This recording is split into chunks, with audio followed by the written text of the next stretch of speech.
भरत सीते प्रभु भरत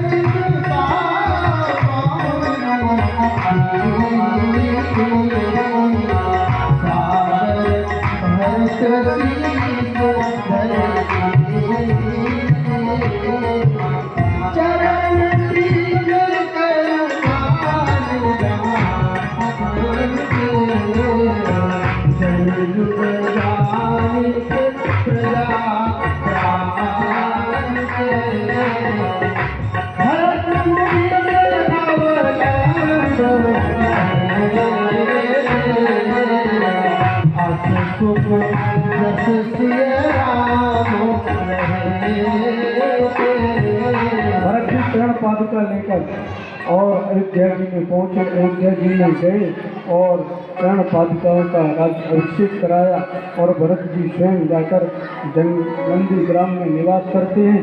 जमीन में गड्ढा खोदा, भरत जी वहाँ रहने लग गए। और भरत जी का आहार क्या था?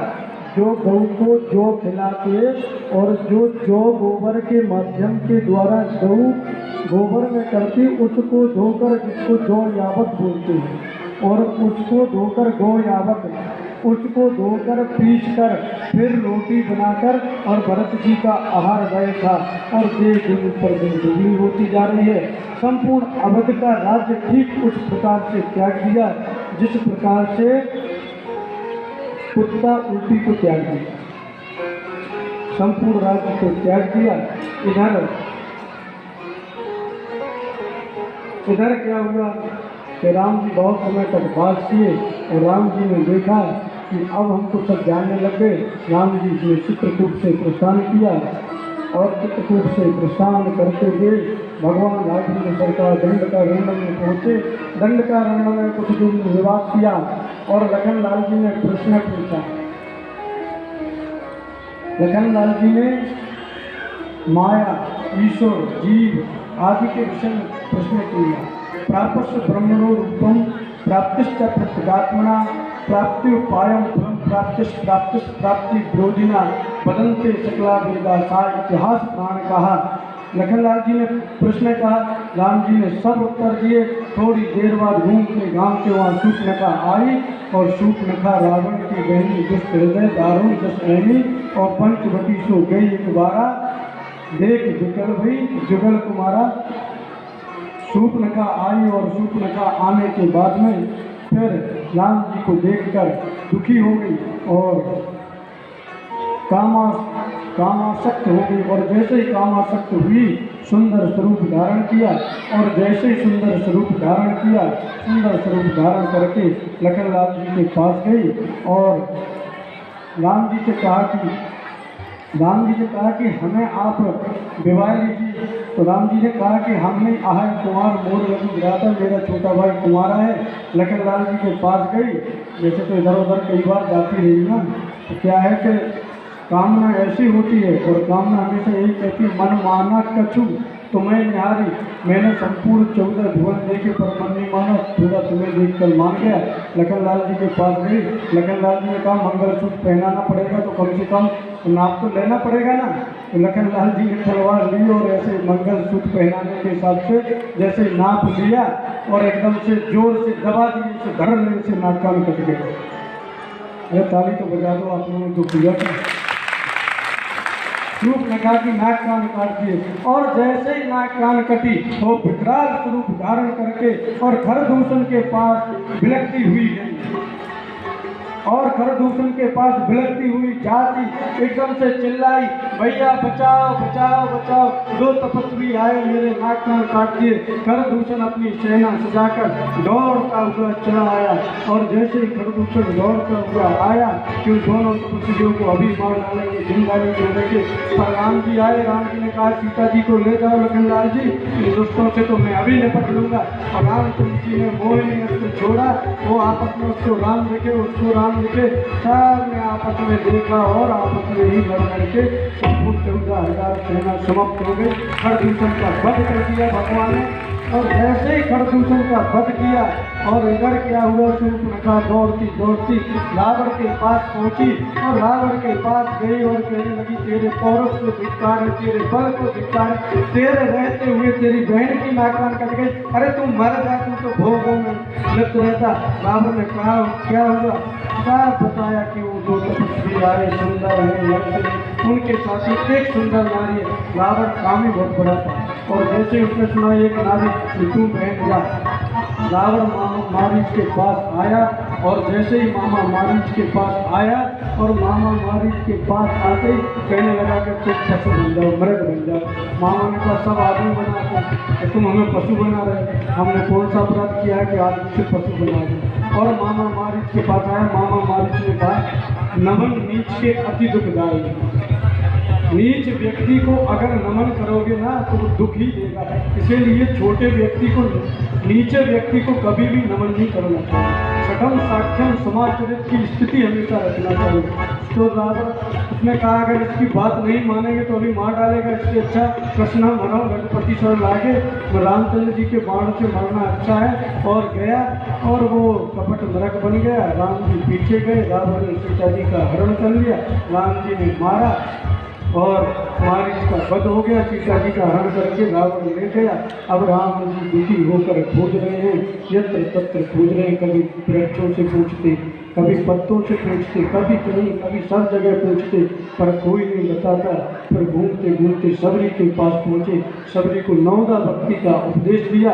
उपदेश देने के बाद सबरी अपने गुरु जी के धाम को चली गई। फिर राम जी गए तो पंपा सरोवर के पास जैसे गए तो वहाँ से हनुमान जी आए और हनुमान जी ने प्रणाम किया। हनुमान जी ने जैसे ही प्रणाम किया तो हनुमान जी ने प्रणाम किया। प्रणाम करने के बाद हनुमान जी ने क्या कहा, ओ तुम श्यामल गौर शरीरा, क्षत्रिय रूप फिरो वीरा। ओ तुम श्यामल गौर शरीरा, क्षत्रिय रूप फिरो वीरा। ओ तुम श्यामल गौर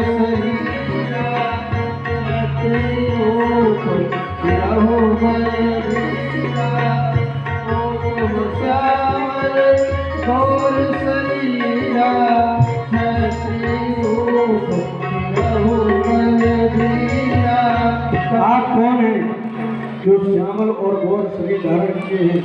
सेवक की दृष्टि हमेशा चरण पे जाती है और माँ की दृष्टि पुत्र के सिर पे जाती है और महिलाओं की दृष्टि हमेशा जेब पे जाती है। पति है, पत्नियों की दृष्टि हमेशा जेब पे जाती है, जेब में कितना नोट पानी है, कितना माल पानी है, सब।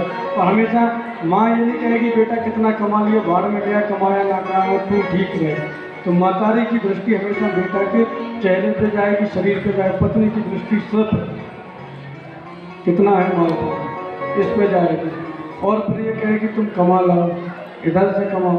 हनुमान जी की दृष्टि पैरों पे गई। मित्र की दृष्टि बाहुओं पे जाती है कि बाहु हमारी रक्षा करेगी जब हमें जरूरत पड़ेगी। अनेक प्रकार से कहा। सुग्रीव की मित्रता हुई। फिर हनुमान जी महाराज के लिए भेजा गया। संपूर्ण सेना गई और सीता जी का अन्वेषण करने के लिए, खोज करने के लिए। जब कहीं खोज नहीं कर पाए, समुद्र किनारे गए।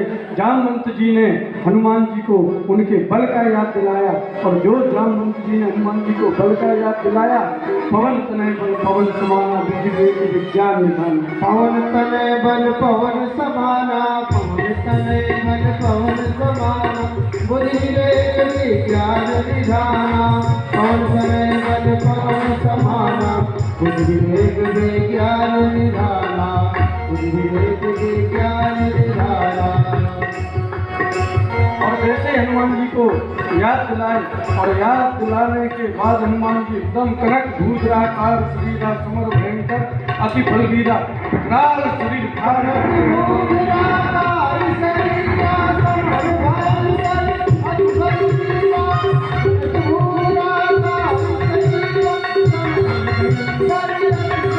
और हनुमान जी गर्जते हुए बोले कि बताओ जामवंत मुझे क्या करना है? आप कहो तो लंका को उठाऊं और समुद्र में डुबा दूं। मैं तो कहा रावण ने मारी आनो यहाँ त्रिकूट उतारी। आप कहो संपूर्ण लंका को डुबा दूं, रावण को मार दूं। बताओ मुझे क्या करना? राम जी ने कह दिया इधर नहीं जो कुछ करना उधर ही करना। हनुमान जी आए और हनुमान जी ने आकर लंका की संपूर्ण यत्र तत्र देखा और सीता मैया के पास गए, मुद्रिका दी और संपूर्ण वृतांत राम जी का सुनाया और माँ से कहने लगे मुझे फल खाना। माँ ने कह दिया जाओ फल खाओ। हनुमान जी ने फल खाए, वृक्ष तोड़े, तो बर्तन बनाया। विभीषण आए, हनुमान जी को बचाया कि मारो मत, क्योंकि दूध को मारना नहीं चाहिए। पूंछ में आग लगा दी और जैसे ही हनुमान जी की पूंछ में आग लगाई और हनुमान जी ने धरण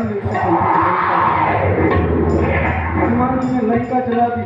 ये स्वर्ण कभी जलता नहीं है, पर स्वर्ण भी जल जाता है। जैसे कि जो अपराध भगत कर करही राम रोष पावक सो धरी, रामचंद्र जी की रोष रूपी अग्नि ने संपूर्ण लंका को जला दिया और लंका जल गई। हनुमान जी राम जी के पास आए, राम जी को प्रणाम किया और फिर विभीषण ने रावण को समझाया। रावण ने लात मार के विभीषण को प्रणाम किया।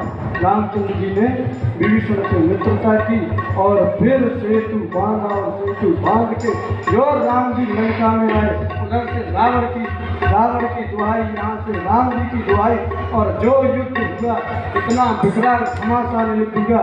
बाण पे बाण चल रहे, तलवार तीर तरकस सब चल रहे, संपूर्ण रणभूमि रक्त रंजित इतिहास बन गया और राम रावण के जैसा कोई युद्ध नहीं हुआ। अगर शक्ति लगा लक्ष्मण को शक्ति लगी, हनुमान जी महाराज रातों रात गए और द्रोणागिर पर्वत ले गए और जैसे हनुमान जी महाराज द्रोणागिर पर्वत लेकर आए, अयोध्या से जा रहे थे और अयोध्या से गए तो भरत जी ने बाण मार दिया। इस स्वप्न में माने असगुन जान किया है गुरु से सारा बयान। माता को स्वप्न आया और स्वप्न में माता ने जो अपशकुन थे सब गुरु जी को सुना दिए और योग सिद्धि से बोले गुरुवर, संकट में शेष अवतार। गुरु जी ने कह दिया कि आज संपूर्ण संकटों की समस्या, संकट में कौन है? शेष लखनलाल के संकट में है और इस संकट से रक्षा कैसे हो सकती है? रातों रात यज्ञ करना पड़ेगा। रातों रात यज्ञ हुआ, संकटहारी यज्ञ बचा गया और पहले तो भरत जी धनुष बाण लेकर गिरे थे। हनुमान जी जा रहे थे, हनुमान जी को बाण मार दिया, हनुमान जी गिर गए और जैसे ही गिरे तो राम का उच्चारण किया, वे मुख से रहे राम उच्चार और भक्त जान एक भक्त तड़प गया और भक्त को देखकर एक भक्त तड़प गया। उन्होंने फिर कहा कि आप कौन हैं? तो हनुमान जी ने बताया कि अगर मैं सुबह होते हुए लंका में नहीं पहुंचा तो लखन मर जाएंगे। एकदम से घबराए, तीनों माताएं आ गई, वहाँ पर उर्मिला भी आ गई और आज उर्मिला ने जो शौर्य दिखाया वह शौर्य अद्भुत था। बोले हे कपि, आप कहते हो कि मेरे पति मर जाए, तो ऐसा कौन है, ऐसा किसमें सामर्थ्य है जो उर्मिला का सुहाग नष्ट कर सके? उर्मिला का सुहाग नष्ट करने में विधाता भी सक्षम नहीं है और सूर्य एक सती का पति को नष्ट करे तो मैं कहती हूँ कि सूर्य उदय होगा ही। और जो मेरे हाथ में ये थाली है, ये थाली ही खप्पर बनेगी और जो इस थाली में चावल है वही ब्रह्मस्त्र दिव्य वस्त्र बनेंगे और मैं महाकाली का स्वरूप धारण करूंगी और संपूर्ण लंका को भ्रष्ट कर दूंगी। संपूर्ण लंका में घर घर की औरतों को विधवा बना दूंगी और संपूर्ण लंका को भ्रष्ट नष्ट कर दूंगी। जो उन्होंने वह शौर्य दिखाया, एक एक व्यक्ति का त्याग और समर्पण बहुत ही सराहनीय और प्रशंसनीय है। जैसे ही कहा, तब तक सुमित्रा ने कहा कि राघव से कह देना कि तुम्हें हनुमान मेरी सौगंध है, अगर लखन मरता तो मर जाने दो, घर पे शत्रुघ्न है, शत्रुघ्न को लेकर जाओ और युद्ध करे। इतना बड़ा त्याग एक उपासना ही कर सकती और कितना बड़ा त्याग था। कहते शत्रुघ्न ले जाओ, पर राम कभी भी स्वप्न में भी भेद मत करे। कौशल्य अम्बा ने कह दिया कि लखन लाल को अगर राम लेकर नहीं आए तो राम की माँ कौशल्या कह रही है कि वो अपना मुँह मुझे नहीं दिखाए, अयोध्या में वापस नहीं आए, ये उनकी माँ कह रही है, जाओ। फिर हनुमान जी ने कहा कि माँ ऐसा कुछ नहीं होगा, आपका आशीर्वाद और लखनलाल जिंदा होंगे। और भरत जी ने कहा मैं अपना क्या बाण दूं? हनुमान जी ने कहा कि भगवान की कृपा से मैं सामर्थ हूँ। और हनुमान जी पर्वत लेकर बूटी लेकर पहुंचे, लखनलाल जी को खिलाई, लखनलाल जी जिंदा हुए और लखनलाल जी उठे, बैराग्य के स्वरूप उठे, काम रूपी मेघनाथ का वध कर दिया। रावण एकदम से टूट गया, संपूर्ण सेना सजाकर रावण युद्ध करने आए। अनेक प्रकार से युद्ध चलता रहा। राम जी पैदल युद्ध कर रहे थे, रावण रथ पर कर रहा था। सौरथ जीवन कहीं रथ काका, ऐसे राम जी ने विभीषण के सामने रथ की व्याख्या की, मात्र रथ लेकर आया। जो राम जी ने युद्ध किया, घमासान तीर पर तीर छोड़े चले जा रहे और छोड़ते छोड़ते सबने कहा अब मार डालो। तब राम जी ने कहा कि यहीं के ओर बस जानकी जानकी मम उर्वास मम उदर भुवन अनेक लागत सर सब कर नाश है। इसके हृदय में जानकी बात कर रही, जानकी के हृदय में संपूर्ण संसार है और राम जी में संपूर्ण ब्रह्मांड है, उनको मारेंगे ब्रह्मांड नष्ट हो जाएंगे। तो राम जी ने क्रोध दिलाया, क्रोध में सीता जी की स्मृति भूला और जो राम जी ने 31 तीर छोड़े, 20 भुजा 10 से एक नाभि में लगा तो रावण का और जैसे ही रावण मरा, देवताओं ने लगाए बुझा दिए, डूंगी में बनने लगे और एकदम से प्रसन्नता हो गई। सीता जी को सुंदर उबटन कराया गया, उबटन करा के जानकी मैया को लाया गया और जैसे ही लाए तो उधर विभीषण को राज्य करा दिया गया। विभीषण ने कहा चलो